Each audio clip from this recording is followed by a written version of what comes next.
lagi dengan saya, Opta Sirwulandari, NPM C0C0 19012. Saya mahasiswa D3 Akuntansi Universitas Bengkulu Angkatan 2019. Baiklah teman-teman, pada video pembelajaran kali ini saya akan membahas tentang materi bab 8 part 1, yaitu dengan judul isu-isu seputar konsolidasian yang berkaitan dengan perubahan persentase kepemilikan.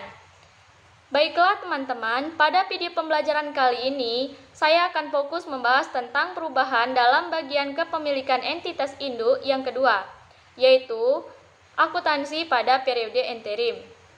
Jadi, pada video pembelajaran chapter 3 dan 4 kemarin, saya baru menjelaskan tentang materi yaitu bagaimana kita menyusun laporan keuangan konsolidasian dengan kasus akuisisinya pada nilai tercatat. Sebelumnya, apa itu yang dimaksud dengan akuisisi? Nah, yang dikatakan dengan akuisisi itu adalah ketika suatu perusahaan yang memperoleh pengendalian atas perusahaan lain. Suatu perusahaan itu mendapatkan pengendalian atas perusahaan lain itu kalau dia mengakuisisi saham perusahaan lain tersebut di atas 50%. Ingat ya, hak pengendalian itu adalah hak pengendalian atas bisnis, bukan pengendalian atas sebagian aset. Jadi, yang dikendalikan itu bisnisnya. Untuk bisa mengendalikan bisnis perusahaan lain, maka syaratnya kita harus menguasai lebih dari 50% saham di perusahaan tersebut. Nah, kemudian baru kita akan membahas ketika perusahaan itu memperoleh pengendalian atas perusahaan lain, ada dikenal akuisisi bertahap dan ada juga yang dikenal sebagai akuisisi sekaligus. Nah, apa yang dimaksud dengan kedua akuisisi tersebut?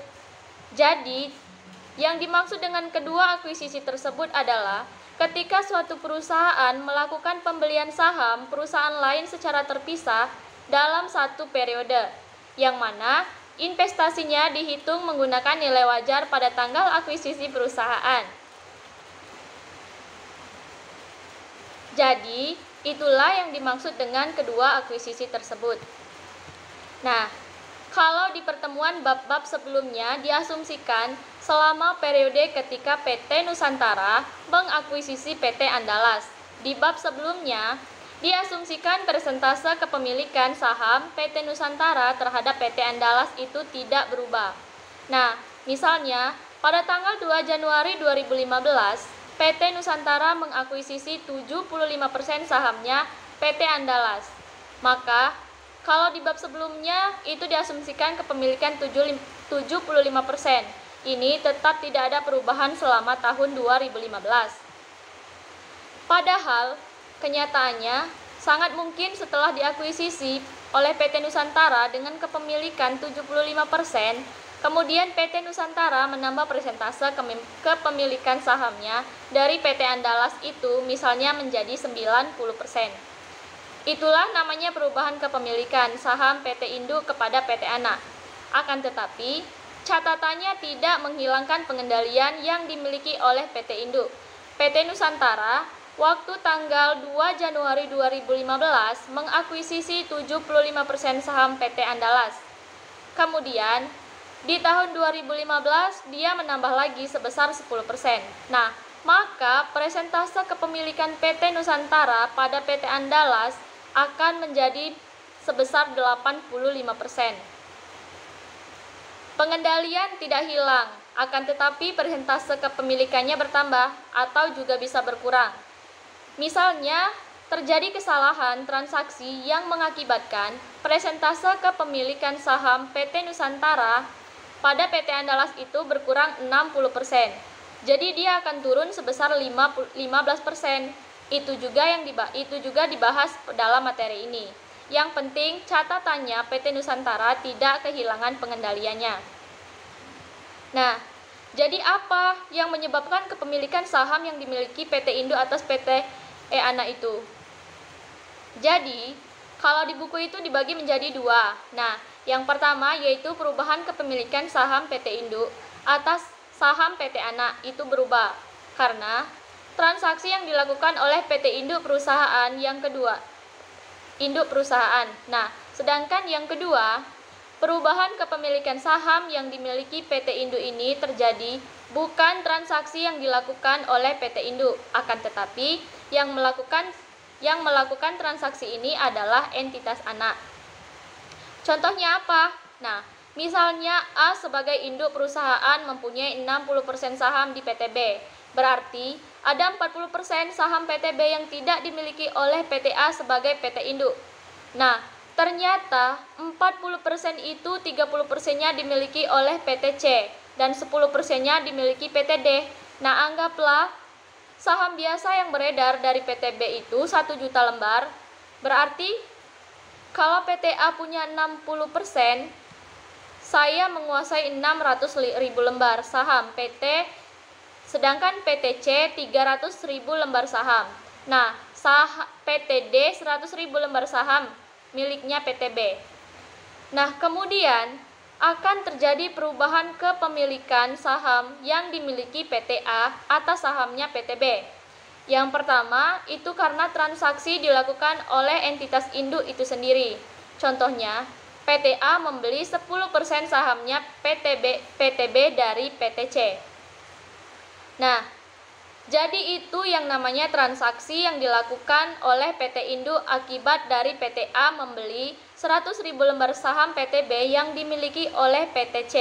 Maka, sekarang jumlah kepemilikan PT A bertambah 60% menjadi 70%, yaitu sebanyak 700.000 lembar. Nah, PT C turun menjadi 20%. Karena kenapa? Karena tinggal 200.000 lembar lagi, PT D tetap 10%. Berarti apa dampak ketika PT A membeli tambahan saham dari pihak ketiga? Nah, jadi teman-teman, dampaknya adalah kepemilikan saham PT A itu bertambah dan kepentingan non pengendali itu ada berkurang. Nah, jadi itu konsekuensinya PT C dan D itu namanya kepentingan non pengendali. Kemudian PT B melakukan pembelian kembali saham yang beredar dari PT C. Nah, misalnya sebesar 10%. Jadi ada 100.000 lembar saham PT C yang ditarik oleh PT B sebagai triasur share otomatis. Sebagai 100.000 lembar ini tidak beredar. Berarti apa? Berarti yang beredar hanya 900.000 lembar yang melakukan transaksi bukan PT Induk, akan tetapi PT Anak. Tapi punya konsekuensi terhadap kepemilikan saham yang dimiliki oleh PT A atas PT B. Kenapa? Nah, kenapa PT A atas PT B tadi mempunyai konsekuensi terhadap kepemilikan saham? Karena setelah PT B tadi melakukan triasur share dengan membeli kembali 100.000 saham miliknya yang selama ini dipegang oleh PT C sebagai saham triasur, maka jumlah saham yang dimiliki oleh PT C yang tadinya hanya 300.000 lembar sekarang tinggal 200.000 lembar 200.000 lembar lagi. Nah, sedangkan PT D tetap 100.000 lembar, PT A tetap 600.000 lembar. Jumlah yang beredar adalah 900.000 lembar, bukan 1 juta lembar. Yang 100.000 lembarnya dijadikan triasur yang tidak beredar. Nah, sekarang presentase PT Induk itu tidak lagi 60%, lebih tinggi dari 60%. Kenapa? Karena PT A memang punya 600 lembar, tapi pembaginya bukan lagi 100 juta, melainkan 900.000 lembar. Maka PT A pasti di atas 60%. Nah, jadi itulah contoh transaksi yang dilakukan oleh PT Anak yang menjadikan kepemilikan saham PT Induk menjadi berubah dan kepemilikan non pengendali pun menjadi berubah. Nah, sekarang kita akan kembali lagi ke materi yang ada di buku, yaitu menurut PSAK 65 tahun 2014. Perubahan dalam bagian kepemilikan induk pada entitas anak yang tidak mengakibatkan hilangnya pengendalian entitas induk pada entitas anak adalah transaksi ekuitas.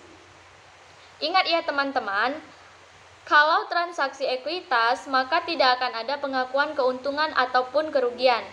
Nah, maksudnya di sini kalau misalkan terjadi selisih nanti itu tidak akan diakui sebagai keuntungan atau kerugian, akan tetapi dia mempengaruhi ekuitasnya PT Induk.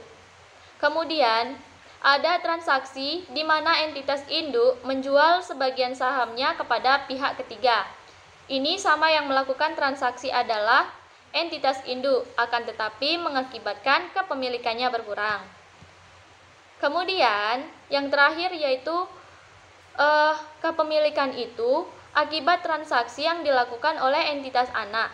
Ada banyak contoh yang melibatkan perubahan kepemilikan saham yang dimiliki PT induk terhadap sahamnya PT anak karena transaksi yang dilakukan oleh entitas anak itu sendiri. Nah, baiklah teman-teman, itu saja materi yang dapat saya jelaskan pada PDF pembelajaran bab 8 part 1. Lebih dan kurang saya mohon maaf. Kepada Allah saya mohon ampun. Wabillahi taufiq wal hidayah. Wassalamualaikum warahmatullahi wabarakatuh. Selamat menyaksikan.